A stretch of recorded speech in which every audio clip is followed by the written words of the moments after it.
Toute la nuit, les tirs et les détonations ont retenti à Kiev. Les troupes russes continuent leur avancée, inexorables sur la capitale ukrainienne. Cocktails Molotov, barricades, des combats ont notamment eu lieu sur l'une des principales artères de la ville. Mais pour l'instant, les Ukrainiens résistent.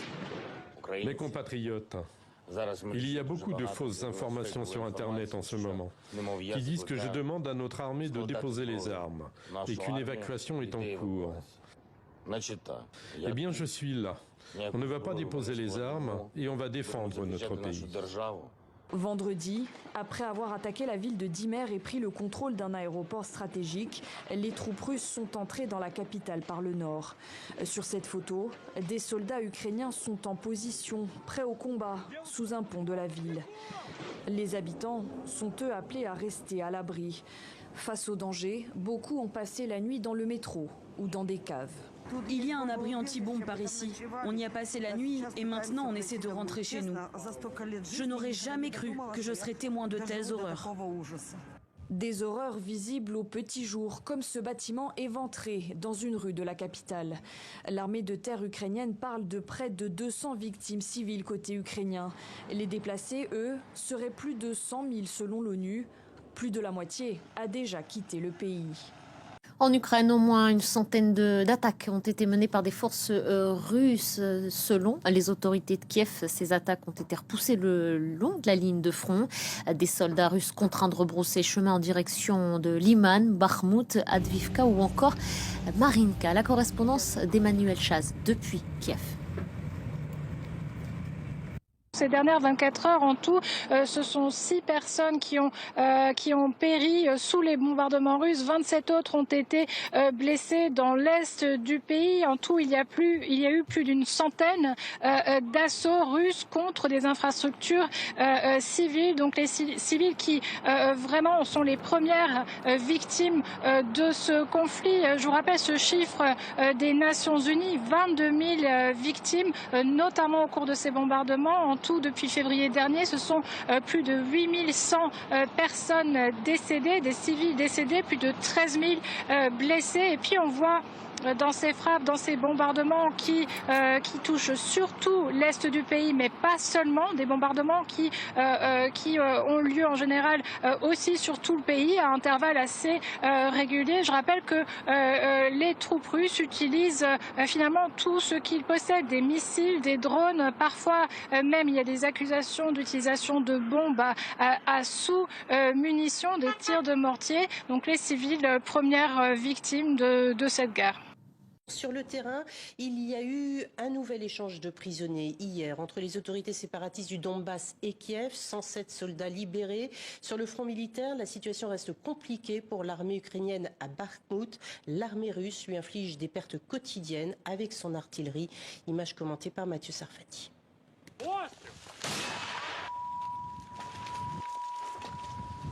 C'est quoi ce bruit? Des drones kamikazes.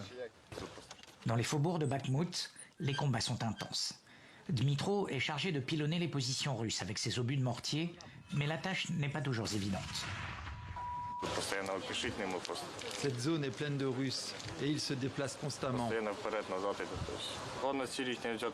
Leur objectif principal, c'est de prendre le contrôle de la région de Donetsk pour avoir au moins une grosse victoire et montrer qu'ils peuvent au moins faire quelque chose.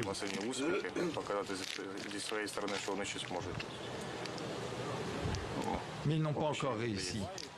Dans cette zone près de Donetsk, les troupes russes sont présentes depuis le début de la guerre et n'ont que très peu reculé, contrairement à d'autres régions. L'armée de Vladimir Poutine est à 15 km d'ici, et pour Alexander, un autre artilleur, le danger est permanent. Nous sommes confrontés à différentes situations. Parfois les Russes sont sur le point de franchir nos lignes, mais parfois nous combattons pour anticiper leurs mouvements, quand on pense qu'ils sont en train de préparer quelque chose. Mais c'est très difficile de prévoir quoi que ce soit ici. Ça dépend des circonstances. Dmitro et son unité combattent ici depuis plusieurs mois. La guerre s'éternise et les soldats ne savent pas quand ils vont pouvoir retrouver leurs proches. Je veux rentrer à la maison et voir mes proches. La maison me manque tellement. La communication me manque tellement, j'ai presque oublié leur visage. Combien de temps Dmitro et ses collègues vont-ils pouvoir tenir leur position? Impossible à prédire, mais sur ces obus pris aux Russes dans d'autres batailles, ils ont pris soin d'écrire un message. Celui-ci est pour vous, vous n'aurez pas l'Ukraine. Le jour se lève sur Kiev, au son des bombardements. Nouveau pilonnage de l'armée russe qui poursuit son encerclement lent et méthodique de la capitale ukrainienne. Les combats font rage dans les faubourgs. Au nord-ouest, Hostomel mais surtout Moshun sont très disputés. Sur ces images satellites, les maisons incendiées laissent peu de place au doute. Les habitants, eux, évacuent ou se barricadent. Interrogé sur France 24, Vitaly Klitschko, le maire de Kiev, affirme que les forces ukrainiennes résistent. Kiev, c'est la cible des forces russes. Les Russes tentent d'encercler Kiev pour pouvoir faire un siège. Mais nos soldats, les soldats ukrainiens, ont détruit les plans russes et nous sommes très fiers d'avoir des soldats extrêmement solides qui défendent nos maisons, notre ville, notre pays.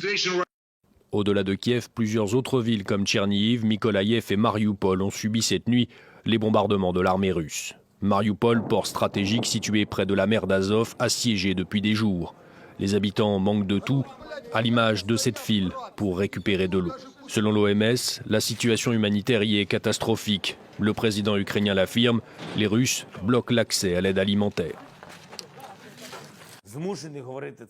Je dois le dire avec peine, Marioupol est toujours bloqué par l'ennemi.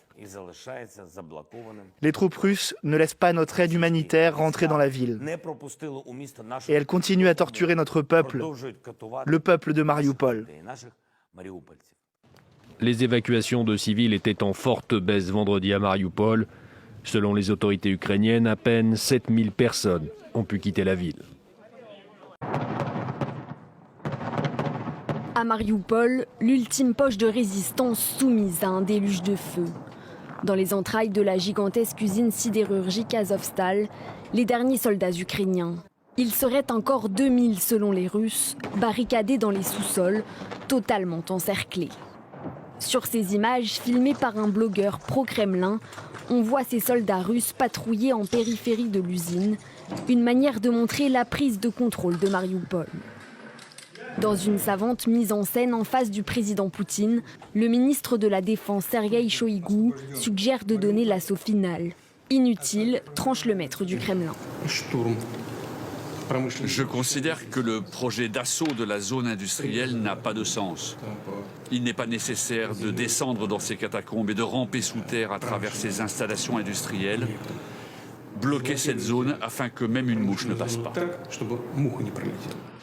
Mais à l'intérieur de l'usine, de nombreux civils vivent retranchés depuis des semaines. Les autorités ukrainiennes réclament leur évacuation en urgence. Nous demandons un cessez-le-feu pendant au moins 24 heures pour qu'on puisse avoir la possibilité d'évacuer les habitants de Marioupol qui se cachent sur le territoire d'Azovstal. En parallèle, plusieurs bus de civils ont pu quitter la ville et sont arrivés à Zaporijjia. Sur ces images fournies par les séparatistes pro-russes, un autre convoi avec à son bord 127 personnes habitant près de l'usine aurait été organisé. Des civils qui auraient pris la direction de la Russie.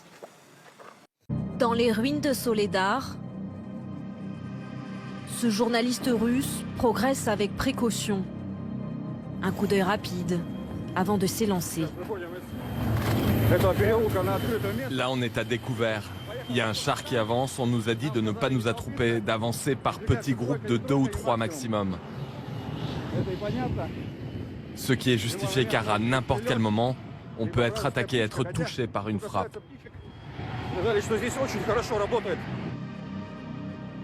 Les Ukrainiens se trouveraient encore dans certains faubourgs, après avoir dû quitter le centre-ville, chassés par les Russes.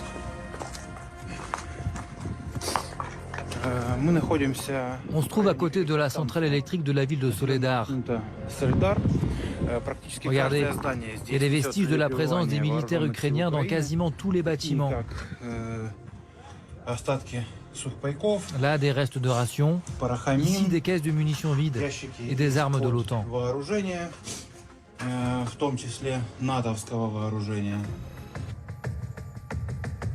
Du côté russe, des vidéos de propagande sont abondamment diffusées sur les réseaux sociaux. La milice Wagner affirme avoir pris la ville. On se trouve dans Soledar qui vient d'être libéré par les unités d'assaut de Wagner. Je ne peux pas dire que l'attaque se soit déroulée facilement, car on a affronté un adversaire coriace.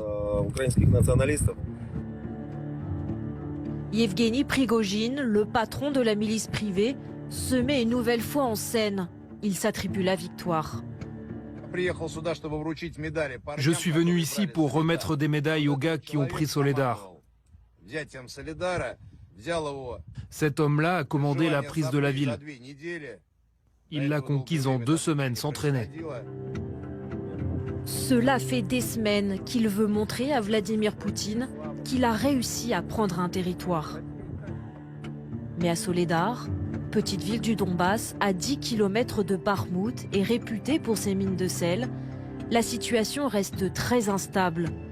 Selon les renseignements britanniques, les Ukrainiens continuent de tenir certaines de leurs positions. Pour recueillir le témoignage d'Ukrainiens, il faut se rendre ici, à 40 km du front. Des soldats viennent se ravitailler dans cette station essence. Pedro est pilote de drone.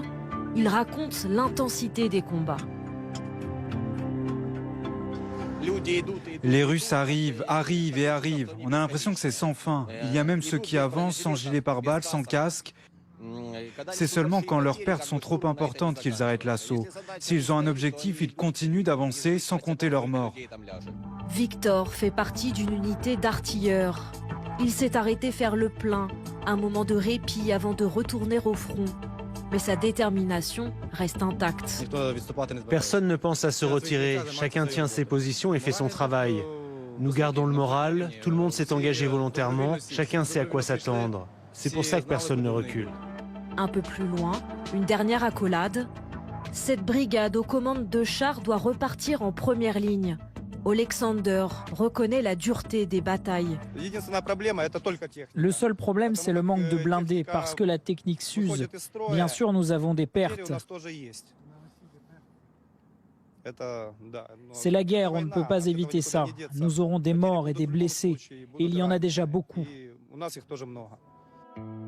Avant la guerre, Soledar comptait 12 000 habitants.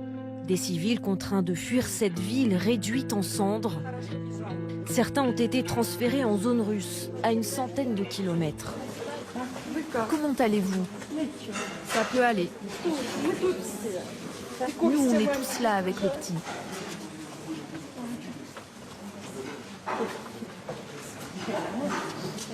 Des personnes âgées, des enfants entassés dans des dortoirs. Yelena survivait jusque-là dans le sous-sol de sa maison de Soledar. Désormais, il n'y a plus rien là-bas.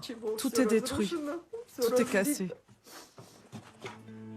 Selon le gouverneur ukrainien de la région de Donetsk, près de 500 civils ukrainiens seraient eux encore piégés dans les ruines de Soledar.